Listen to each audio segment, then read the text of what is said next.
पास से गुजरते हुए लड़कों ने उसे छेड़ते हुए कहा, अये हाय बच्ची चेक कर यार।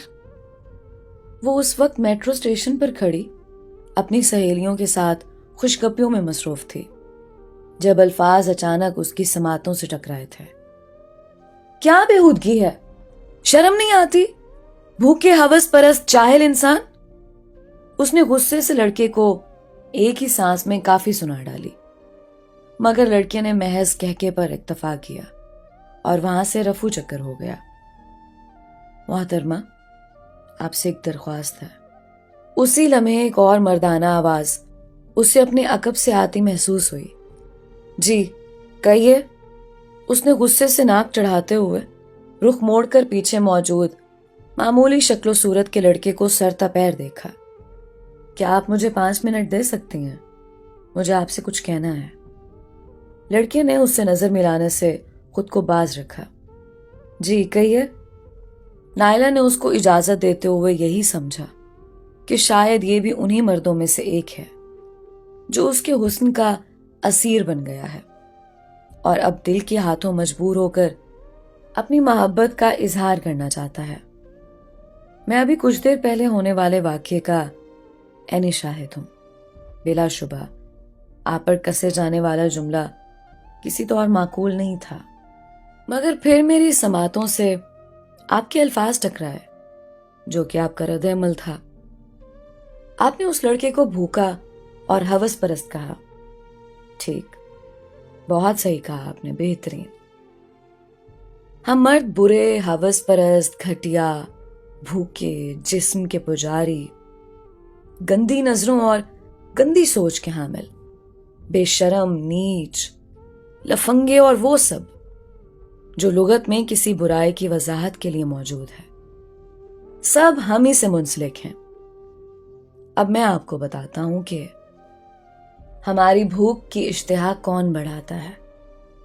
तो चलिए जरा खुद को देखिए बीबी, ये आपके चेहरे पर इधर उधर मचलती गुस्ताख सुल्फें, ये उठती गिरती फितना परवर आंखें, इनमें लगी काजल की धारें और उन पर हुआ मेकअप, होंठों पे लगी ये तेज चिंघाड़ते लिपस्टिक, गर्दन में रस्सी की तरह लटकता दुपट्टा, आगे और पीछे की तरफ से नीचे की तरफ ढलकता गला, आधी आस्तीनों से झांकते आपके बाजू, बारीक कमीज से नजर आने वाला हर एक उज़्व, पिंडलियों से नीचे बरहना हिस्से पर लटकती मटकती ये पायल और इसकी छनकार, हील की टक टक, ये सब, ये सजी सजाई प्लेट, यही तो हमारी भूख बढ़ाती है।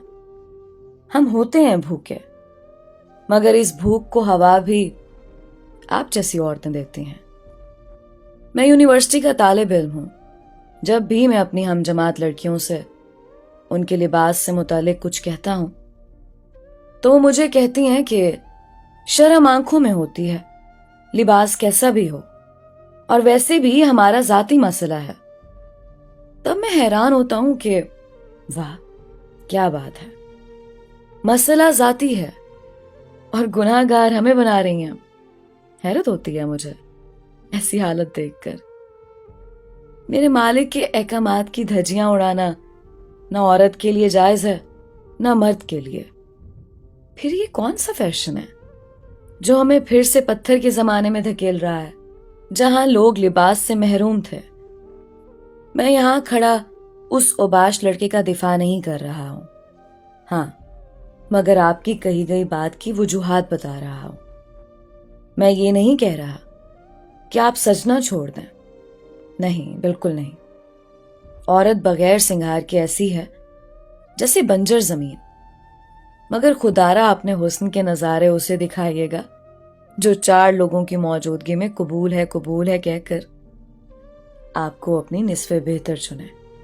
मुफ्त में दावत नजारा देती रहेंगी तो ऐसे ही हैवानों से पाला पड़ता रहेगा, और वो ऊपर वाला वो भी तो नाराज हो जाएगा। मैंने आपका बहुत वक्त ले लिया, मैं मुआज़रत चाहता हूं। गुयूर ने पास आकर रुकने वाली बस को देखकर बात मुकम्मल की और बस में सवार हो गया। नायला के पांव निदामत के एहसास से بھاری ہو رہے تھے. گردن یوں جھک چکی تھی کہ دور سے کھڑا انسان اسے دیکھ کر یہ اندازہ لگا بیٹھے کہ اس کی گردن ہے ہی نہیں. آپ نے بس کے اندر جانا ہے؟ وہاں موجود لڑکی کی آواز نے اسے متوجہ کیا تھا. اس نے آہستہ سے جھک کر پائل اتاری، اوپر اٹھ کر ٹشو پیپر سے لپسٹک صاف کی، دوپٹے کو سر اور کاندھے پر پھیلا دیا اور بس میں داخل ہو گئی. دوستو، اس کہانی میں تمام لڑکیوں کے لیے بہت بڑا پیغام ہے. باقی سب کی اپنی مرضی ہے، کون کیسے خود کو پیش کرتا ہے اور کسی کے لیے دعوت بنتا ہے.